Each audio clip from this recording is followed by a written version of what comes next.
Okay. All right. We ready? Okay.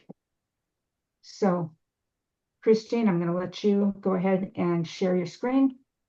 And I want everybody, please mute yourself so that we don't have any interruptions during the presentation.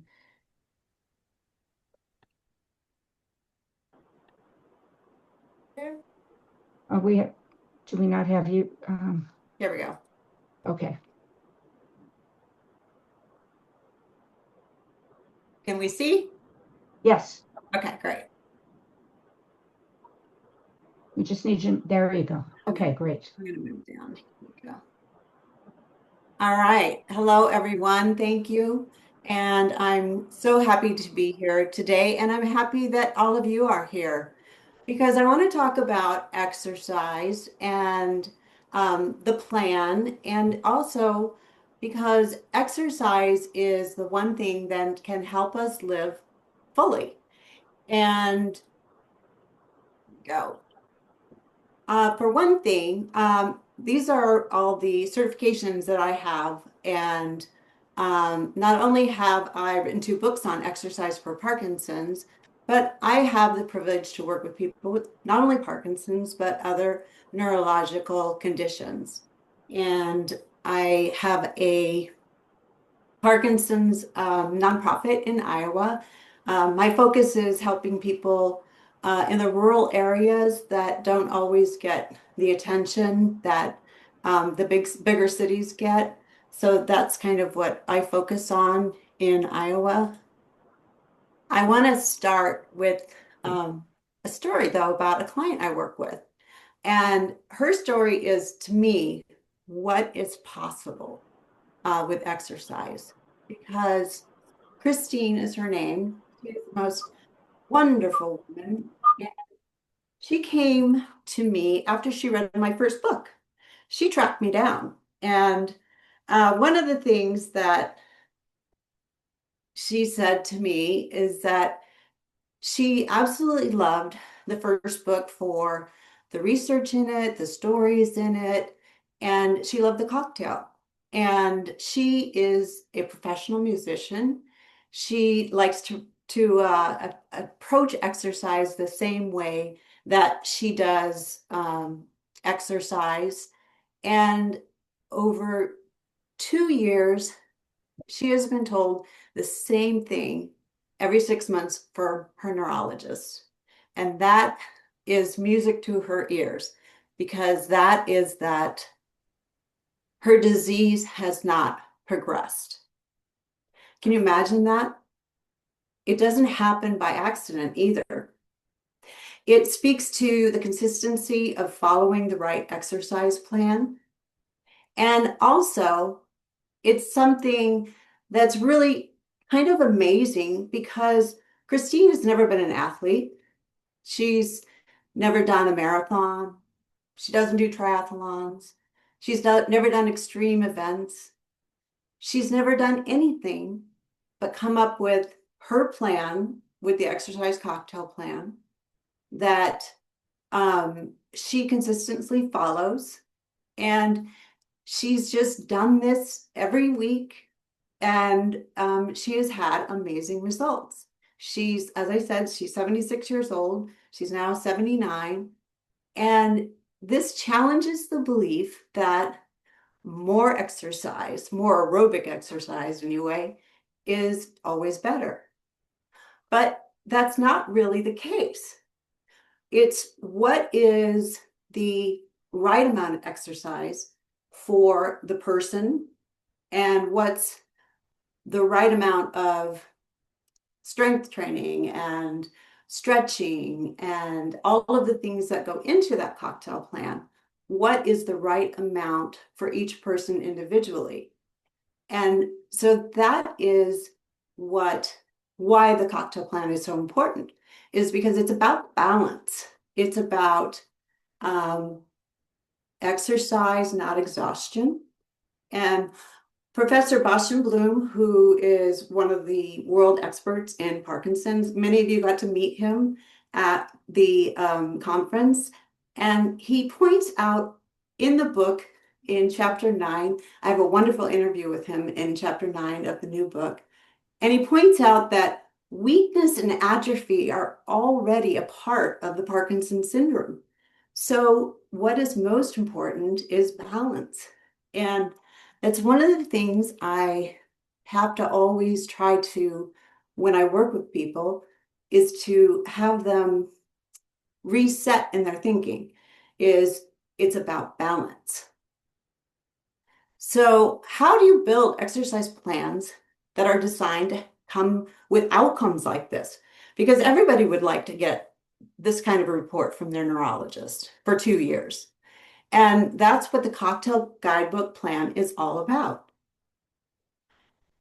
But before I kind of dive into that, I want to talk about this. I guess I got to move this little guy here. New report that came out. It was a prognosis research article, and it stated that they looked at some Parkinson's groups across Europe, and it says that postural instability, loss of independence, cognitive decline in people with Parkinson's is actually happening earlier and more frequently than previously reported. And if you, this is the actual article here, and it's quite eye-opening and a little disconcerting when you read the actual report. Now, why is this important? It's important because that's why we need Parkinson's exercise, because this is the hope. This is why people always say to me, you give me hope when I explain what exercise can do for them. Because the goal is not to simply stay active. The goal is targeted exercise intervention based on the individual in order to reduce symptoms and help slow disease progression. That is what Parkinson's exercise is. And if that is the case, how does exercise influence the brain and the body in Parkinson's disease? And I often get this question: how does the exercise actually change the brain? And I love to show them this slide so that they can see it. So here it is. When we do aerobic exercise, when we work on the treadmill, when we cycle, elliptical, swim, walk briskly, do the aerobic exercise, we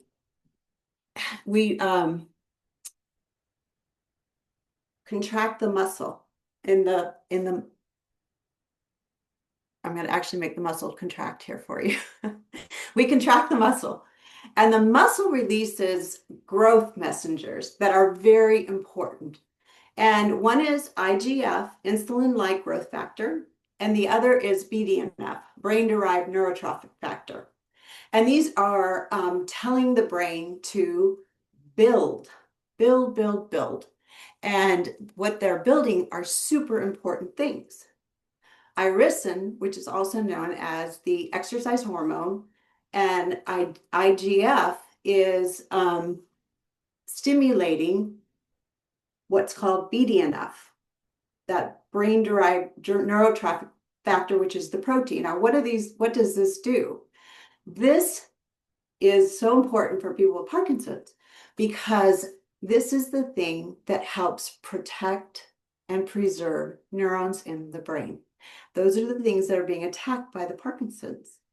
So it's like, oh my gosh, it's keeping your brain cells healthy. The BDNF is like miracle grow, if you will. And so what do we get from this? We get improved memory, we get neuroprotection, we get learning, we get neuroplasticity, which helps us retrain and relearn things that Parkinson's tries to take away. And so all of this is happening from exercise, aerobic exercise. It's pretty amazing. So I want to talk about another client I work with. And what What's amazing about this, her name is Linda. I worked with Linda for 6 years. And what Linda shows is what's possible over time, what's possible through exercise over time. Linda has improved over 6 years. And you may say, how do you know this? Well, I know this through assessments. I assess my clients every quarter, and every quarter, Linda has improved. And consistency, again, is key. So Linda's last assessment show, this is pretty amazing because Linda is 79 years old. So Linda's assessment show, Linda is 1 point from being shy of walking normal at 79 years old. She scored 32 out of 40 on an advanced balance assessment. And I want you to get this because Linda threw a 6 pound, not a 4 pound, but a 6 pound medicine ball 9 feet. And that is pretty darn amazing for a 79-year-old woman. And so what Linda's assessments show is that her measurements show that it's a story of progress. And progress is what we want to see. And the progress is visible to what you want to see as a person with Parkinson's and when you're working with exercise professionals, because this is what's very important. And this is where assessments come in. Assessments, unfortunately, it's the biggest gap in working with people with Parkinson's because unfortunately, we do not have standards in the field of Parkinson's exercise professionals. And so therefore, people with Parkinson's don't even know most of the time that they're supposed to be being assessed.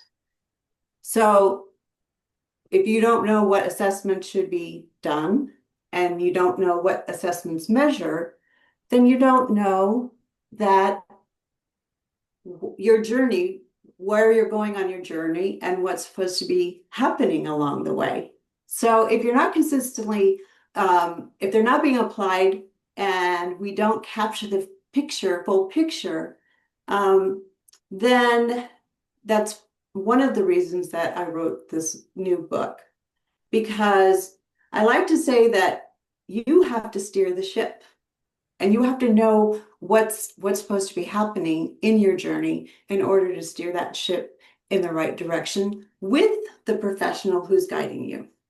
So the other thing is that what a physical therapist does and what an exercise professional does are two different things. So physical therapists have been doing assessments forever. That is their lane. So a physical therapist usually works with someone when they have an injury, or they work with them to get them ready to move into an exercise program. So they are two different things. And we have one question that might Yeah. be relevant. When you were talking, I think it was Linda, were you seeing her when she was on or off with her medications? She was on. Okay. And so if a person is being assessed, they should always be assessed the same way. So if you're being assessed on, you should be assessed on. Okay. Okay. Good. Thank you. Mm-hmm. So as I mentioned, the gap is one of the reasons I wrote the book. The first book, as I mentioned, I wrote the first book with the three top men in the field who work on Parkinson's exercise. Bosch and Bloom, one of the world experts in the field, wrote the foreword of the book. Jay Alberts, I worked with for years, and he basically discovered Parkinson's exercise. His story is in the book about that.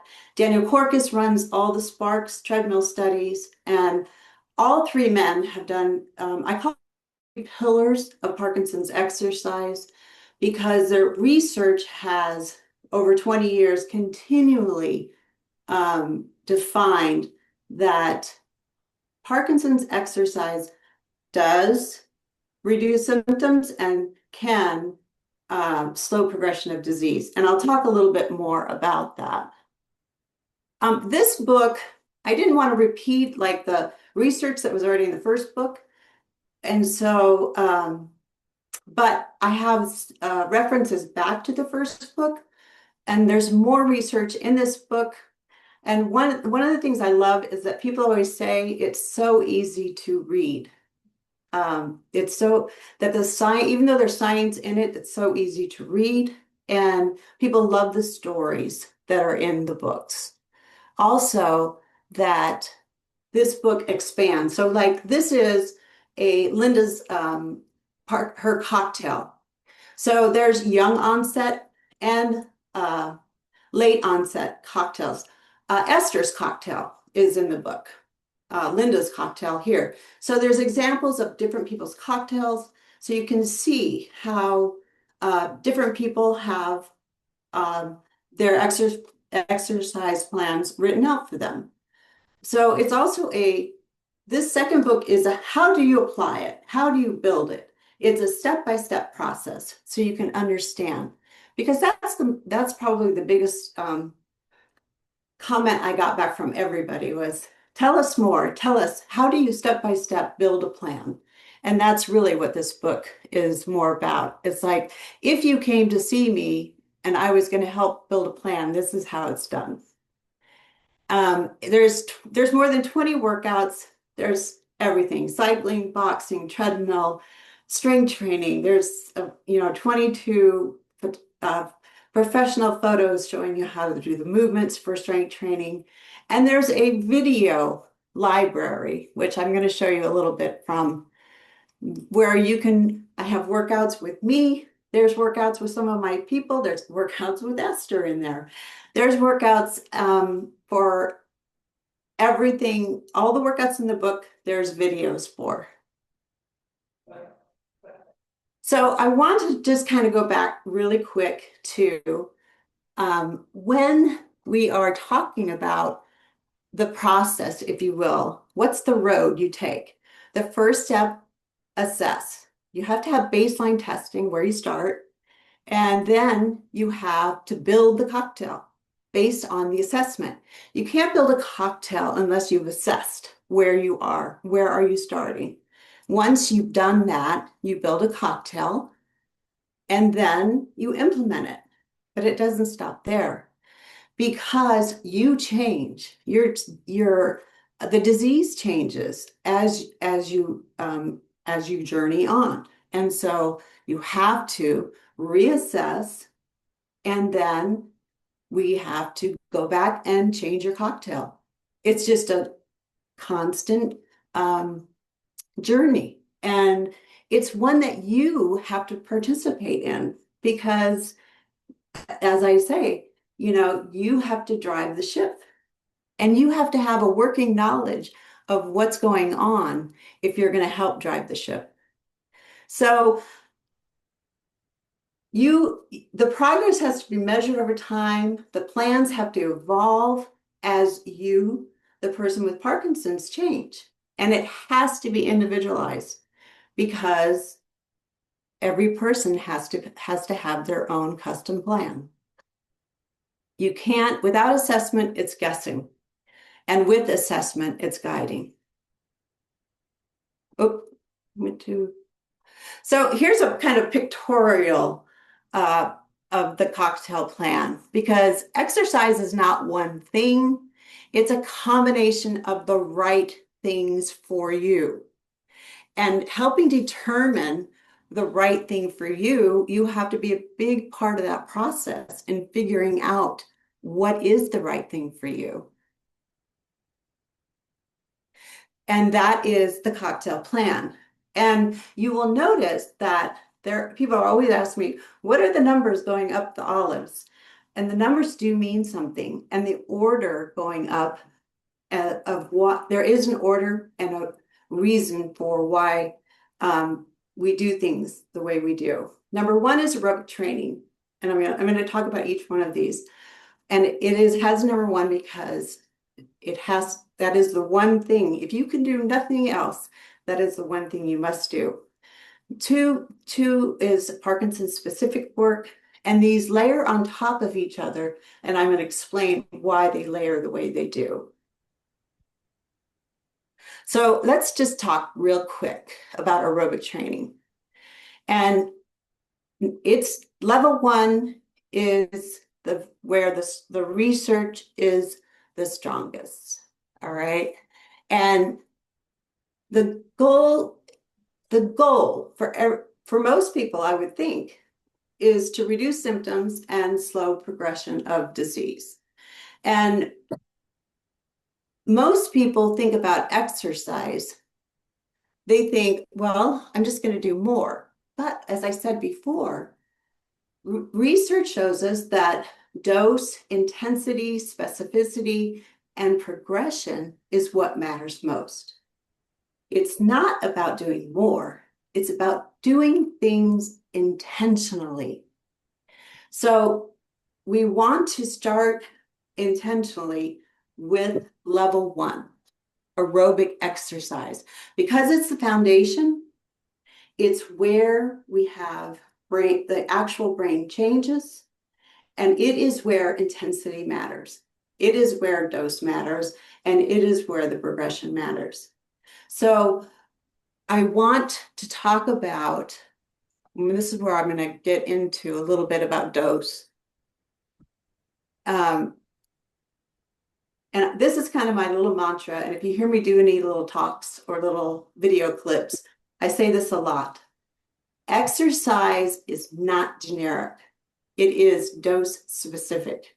And it comes from the research of the gentleman that I had up on the screen and their 20 years of research. We know cycling has to be between 80 and 85 RPM or revolutions per minute. However, no one ever starts at 80 RPM. All right. We all start, and no one ever starts at 30 minutes.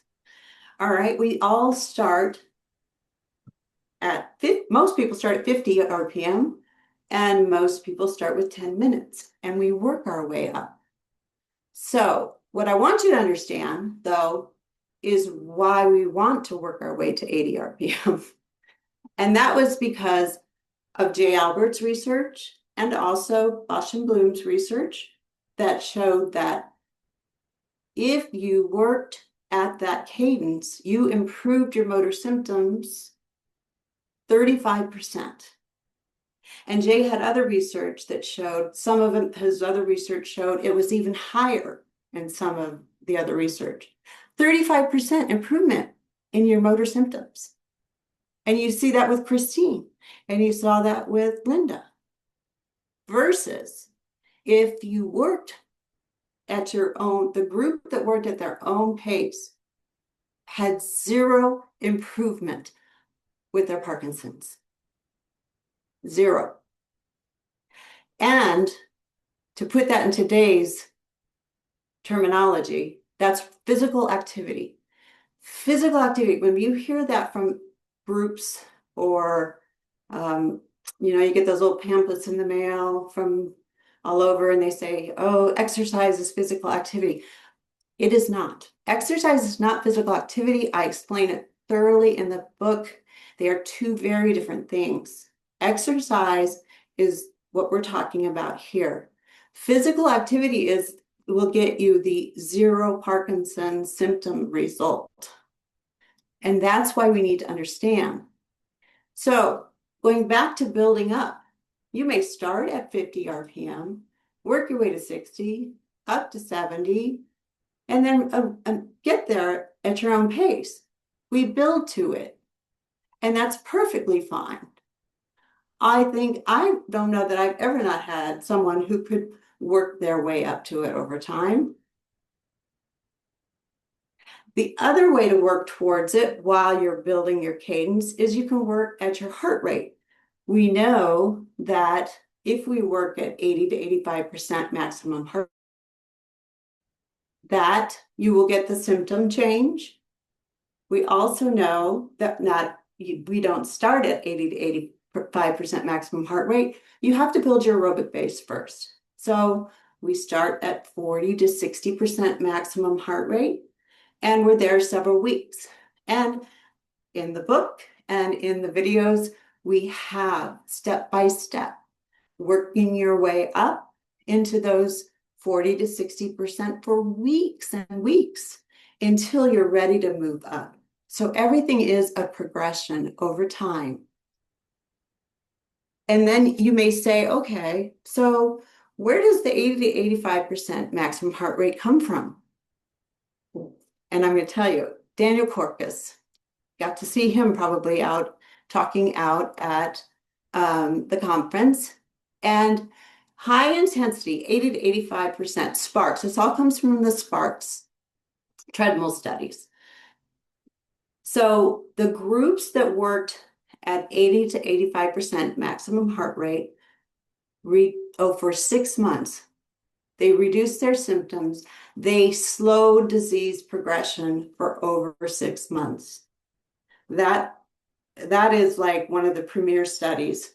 All right. And they're already finding more with the new Sparks 3 that the data is rolling in. But here's what's really important about that study.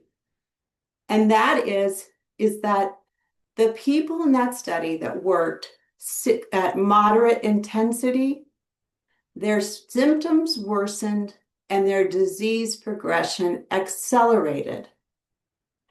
And so we have to go, okay, what do we want? And there again, it's writing your goals. What do I want to achieve with your plan? We want to achieve better symptoms, getting better, and hopefully slowing progression of disease. And that's when we plug in, how do we do that? So that's aerobic. And I want to make it very clear that only level 1 aerobic can slow disease progression. Only aerobic, period. I mean, that has been shown in all of the research studies. So that's a point that a lot of people don't understand. So next we're going on to Parkinson's specific work, and that includes brain work, memory, multitasking, voice amplification, large amplitude walking, any of those kinds of things. And you could do that in a class, you can do that one-on-one. There's lots of ways for you to work on that. And the reason why this is important is because, and the reason why it's number 2 in the cocktail is because after aerobic exercise, the brain is primed for change. Remember the little slide, how the brain changes? So it's really important to understand that since the brain is primed for change, neuroplasticity is elevated for a period of time and relearning can occur. So I want you to meet Sandy. Sandy's in red right here on the bike. And so Sandy is a woman I've worked with for years and years. Sandy is a stroke patient, and Sandy had a massive stroke in her 20s. And I think I met her in her 60s. And she was paralyzed on half of her body.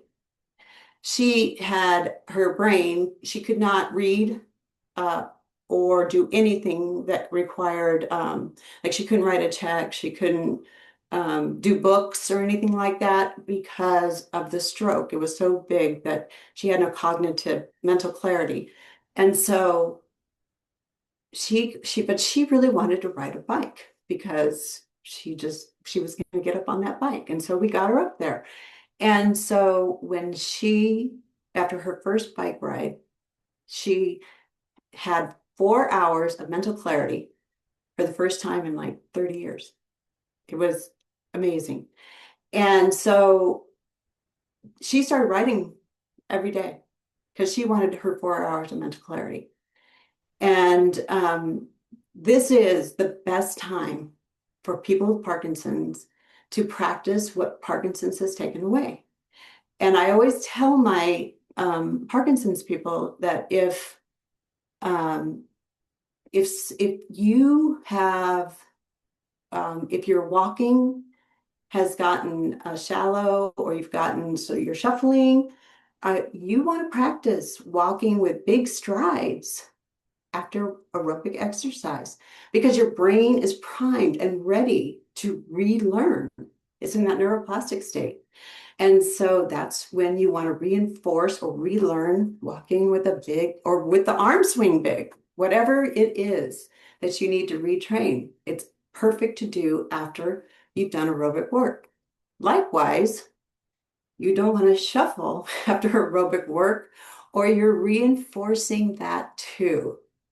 So it's really important to be mindful of what you do after aerobic work, because we want to retrain the right things and not the things that are not good for us to do. So I want to talk about strength training, because strength training is probably the best thing that you could do for yourself. It's really the best thing that anyone can do for Parkinson's.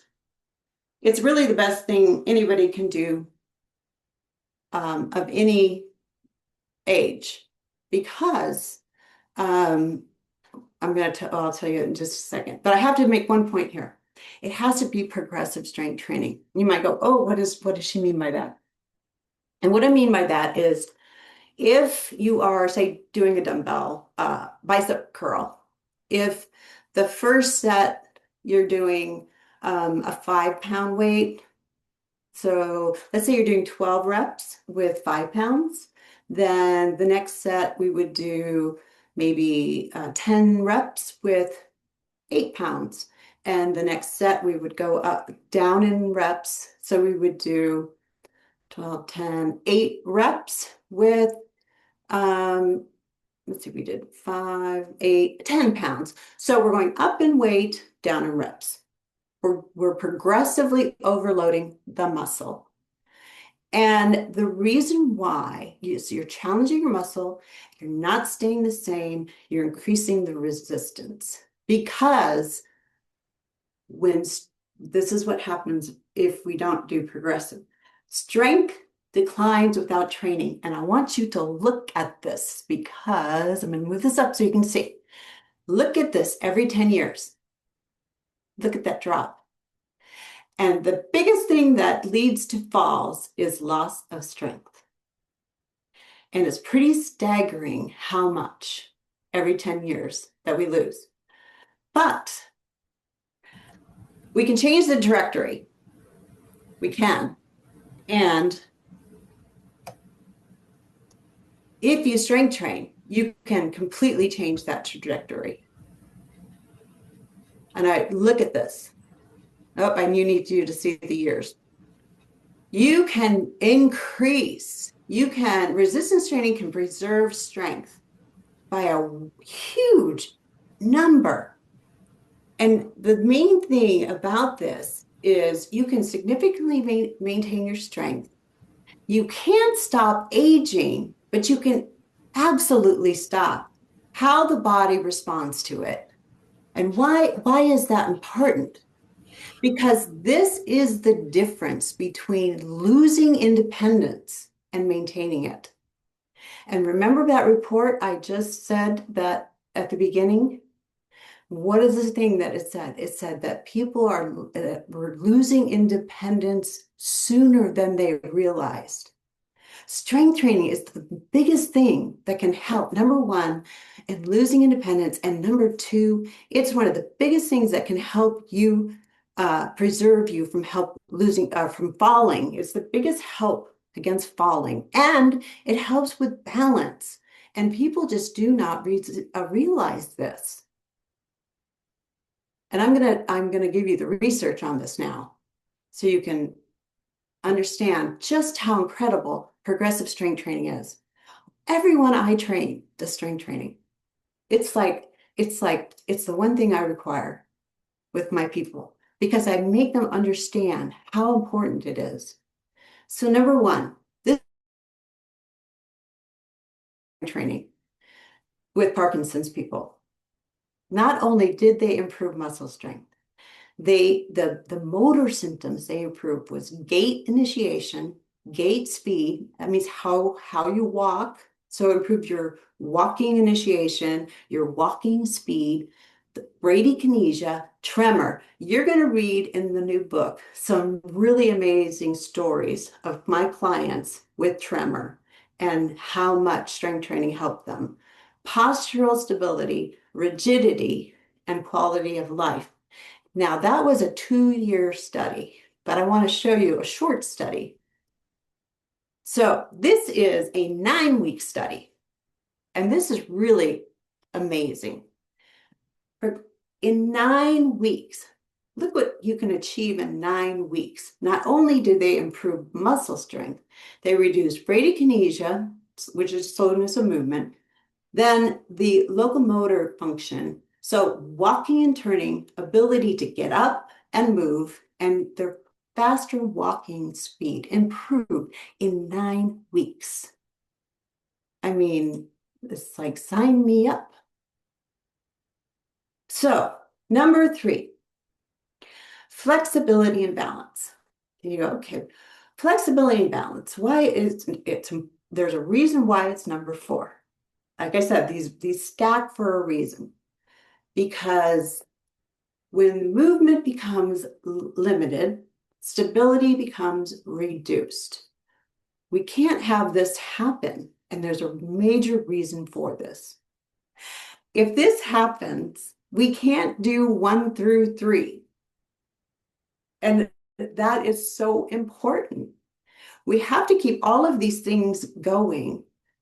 And that is why it's important that we don't do, I mean, there's so many people that just want to do level 1 and forget everything else, but we can't do that. We have to do everything in balance. All these things are so important. And here's one that is really important. And I call this what you love. And the reason why I believe that, I actually had some people tell me that I was kind of crazy to have this in here. And I told them, I'm not crazy. This is a really important thing. And you have to have what you love because you have to stay connected. You have to stay connected to your family, to your friends. And you have to do things that bring you joy. Because otherwise you won't do any of this. I mean, you just won't. So whether you're walking with your friends, dancing, golf, playing with your grandkids, doing movies, this supports consistency and quality of life. And I'll tell you about a woman that I work with. Kristine is her name, and this story's in the book, but she was an avid golfer. She and her husband played golf all around the world. And she couldn't play golf anymore because Parkinson's took her ability away. And lots of times people don't understand that exercise can give you back things. They don't think about exercise being able to give them back things. And so she came to see me. She's the one that has the tremendous tremor. And so we started working, and about 6 months after we started working, she came flying in the gym one day and she had the biggest smile on her face. And she was like, I can't believe it. She said, I played golf this weekend with my husband and friends. She said, I never thought I'd play golf again in my life. And she was able to play golf all summer long. And it was just magical because, she just thought that it was something she would never do again. And that is to me what level 5 is about. That is what 1 through 4 gave her. It gave her back her joy. And that's why we do this. That's why we do this. And so level 5 is important.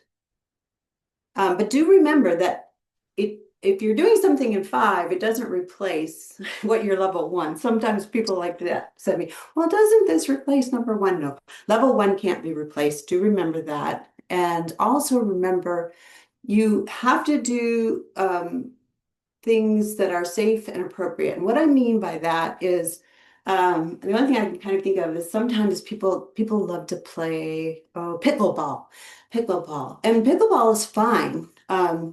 People love to play pickleball, but sometimes over time, if your balance starts all of a sudden get the best of you, and you were fine before, but now all of a sudden your balance is not working, then maybe pickleball isn't safe anymore. So it's those kinds of things, that something you started playing that you loved is all of a sudden not something you can do in a safe manner. That's what I mean by that. So think of it this way. Level 1, aerobic, is the greatest symptom improvement, and it's the one that can help slow disease progression. Level 2, retrains what Parkinson's takes away, PD specific. Level 3, strength, improves gait, critical for fall prevention. Strength does so many things. Level 4 and 5 supports your ability to train. Level 1 through 3 drives results. And I hope the sound works here. We are here Is it working? for the cycling week 1 of base building. For those of you that have some base work underneath you. And we will start with our warm-up. So we're going to just add a little bit of resistance, starting between 30 to 35% on that heart rate, and 0 to 1 on that RPE. So we're going to start here, and we're going to work our way up a little before we start into those sets of work. So you'll notice that this is a short example of a workout from the video library. And this was someone cycling who has some aerobic base. There's also videos for people who have no aerobic base. And I was coaching in the 40 to 60% range where people are just starting to build. That's intentional. So we don't jump to high intensity, we build towards it. And because I often see that, often with younger onset, people are expecting, or they want their body to like respond the way it did before. And with Parkinson's, sometimes that just doesn't happen. So we have to learn to train in a different way. And it doesn't mean that we're not going to get there. It just means we have to listen to your body, that we just have to take a different route than maybe we're used to. And just as I have starting points, I also have intermediate and advanced workouts. So the goal is to build people to those levels safely and effectively. And that's where structure and progression and dose specific exercise matter. So I also have a chair workout I'm going to show you.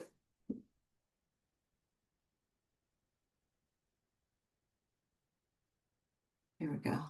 5, 4, 3, 2, and 1. I got them both in there for that one. Go, front kicks, push, or taps. If you don't like that front kick, here we go. Punch, kick, punch, kick, punch, kick, punch, kick, punch. So there's a wide variety of videos in the library, and So there, then the one last video I want to show you is my group of my Parkinson's group, one of my Parkinson's group. And it, I want to show you how when you take everything together and you put it all into apply it in real life, what's possible. And I hope my sound works this time on the, here they go. Whoop. Here we go. I'm trying. There we go.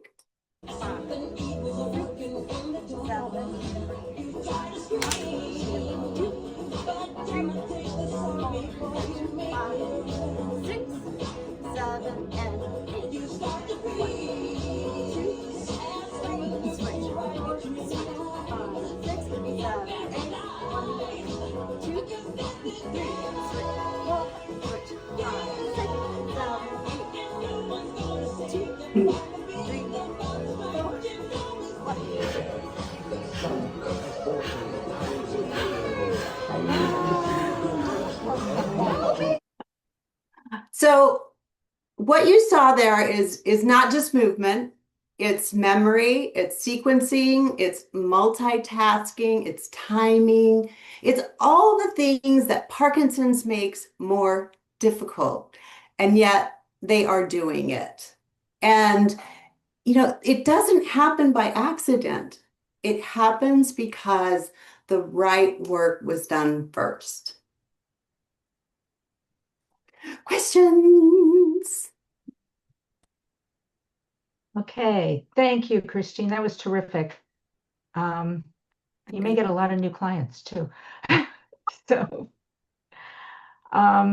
anyway, do we have some questions?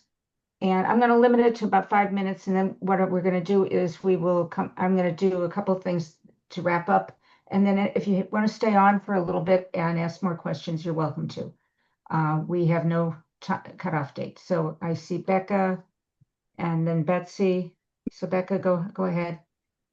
Hi, Kristine. Thanks so much for this presentation. I'm excited to hear about it. I have delayed exercising for a long time and I know I need to get to it, but I had a question about a specific exercise. I really want to do horseback riding. Mm-hmm. What does that fall into would that fall into any of these kind of cocktail categories? Just out of curiosity. That would probably fall in what I love. And I ride horses. Oh, too. you do? Yeah, I do. I have a horse. Yeah. Oh, wow. Because Yeah. can you start the 5 while you're working on the 1, 2, 3, 4? Of course. Absolutely. Okay. Absolutely. Yes. Yes. Thank You you. should. You Okay. should. You should. Absolutely. All right, Betsy, you were next.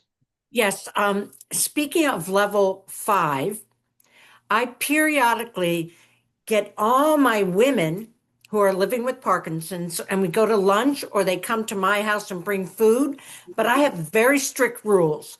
Number 1, you cannot talk about Parkinson's. Number 2, you cannot talk about politics. And number 3, don't want to really talk about religion. And we have such a wonderful time.